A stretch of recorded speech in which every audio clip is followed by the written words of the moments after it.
Alright, welcome back to DTR's YouTube channel. I'd like to start off by saying thanks to all the new subscribers, everybody that's been tuning in.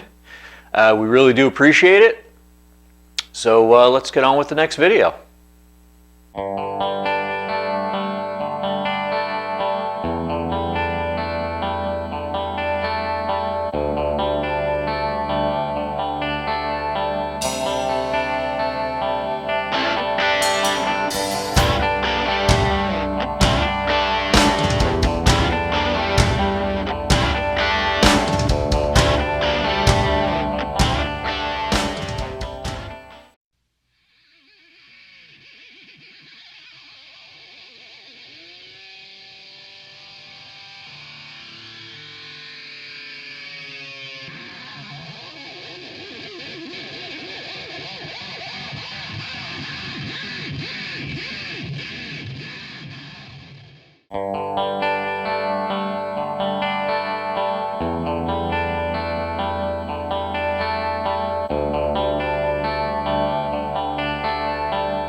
Alright, welcome back to DTR.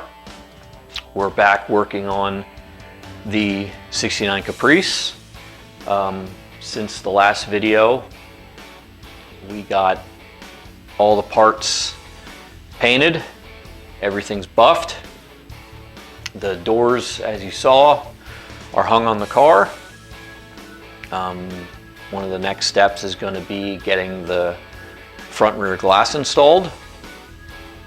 But for now, before the trunk lid goes back on the car, I want to go ahead and get this trunk finished off, and that's what we're going to talk about today. So like a lot of things on this car, when it came here, the customer had already got some of the work done, which helps me out a lot. In this case, there's a coat of black primer or something down here on this trunk floor, again, which makes a nice ground coat for the trunk splatter that I'm going to be applying. In some cases, I've gotten cars back from sandblasting, and in the process I epoxied and then went right on with the Zolatone trunk splatter without having to do any prep. But because this trunk has already been primed, I'm going to have to do a little bit of prep. Again, it's been painted black, so that's again a good ground coat. But I'm going to do a little bit of prep to apply the Zolatone. And I got a couple different methods I use for doing this. One method is just different scuff pads. Now these scuff pads I get from a place, and they're much more aggressive. They put a deeper, heavier scratch than what you see normal, like red or gray scuff pads. For jobs like this, I like these real aggressive scuff pads. If you're curious about where I get them, leave a comment down below and I'll get back to you. Again, I'm not endorsed by any of these products, so if you have a question where I'm getting them, I'll gladly tell you in the comments section. Another thing I use, and it actually comes from the same place, is these bristle wheels. They come in different hardnesses or grits, whatever you want to call it, and they have this style, and then there's a cone style, a couple different diameters, and again, plug this air tool in and just go over the surface, and this puts a scratch which is going to be good enough for this product to grip to. You run this at a kind of a low RPM. You don't got to go crazy. It's not a grinding wheel, but this is another way for going over the entire surface, and it works well for going in and out of uneven surfaces better than like a sander would, because you can't get in the little crevices and stuff. These trunk lid or these trunk floors have lots of body lines and ribs and so on. This, you can just go over it like crazy. Another thing these are good for, on a side note, is anybody who's doing those DIY bed liners. Actually, some of the bed liner kits, I think, come with these wheels to use to prep before you spray the bed liner down. So right now I'm at the point where it's time to crawl into the trunk and get everything prepped, and then get it all cleaned up, and we'll be ready to spray. But as always, first part of the job is to get it all prepped.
All right, nothing too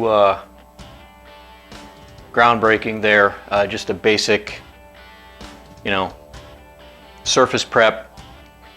Like I said, using the bristle wheel and the scuff pad, just getting some mechanical scratches put down so that the product going over the top will have something to grip to.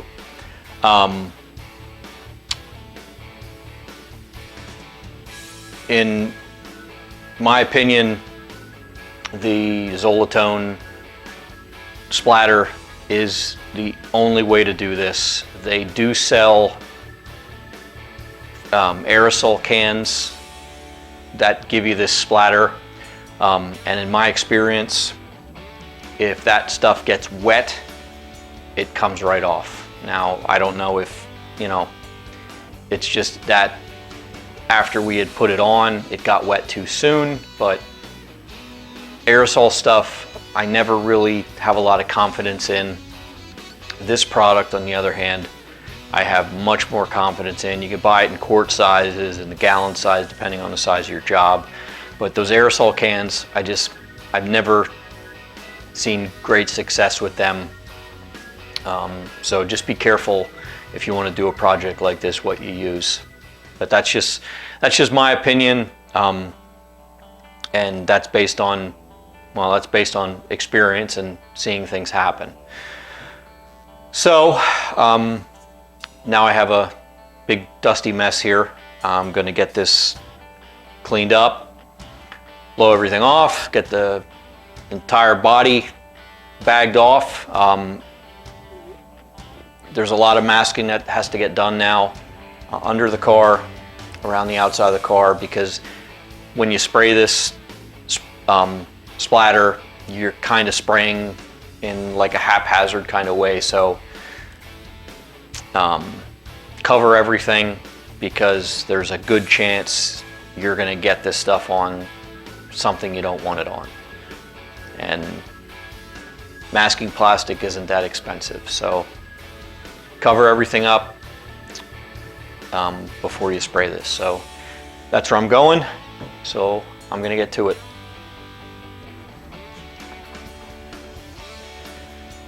All right, so got the car all bagged.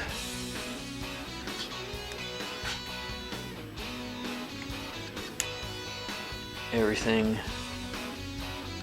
is prepped and washed down with pre-clean.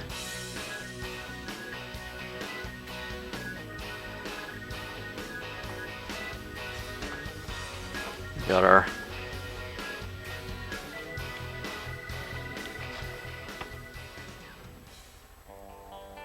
gives you an idea of what the result is going to look like. I'll be using a primer gun with my biggest fluid tip in it for spraying it.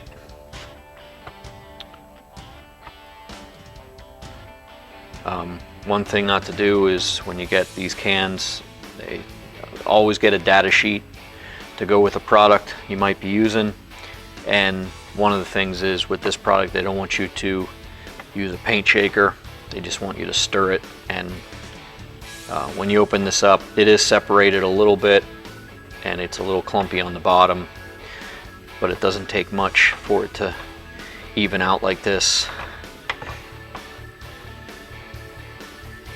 And look the way it's supposed to look. So I'm going to suit up and get this thing shot.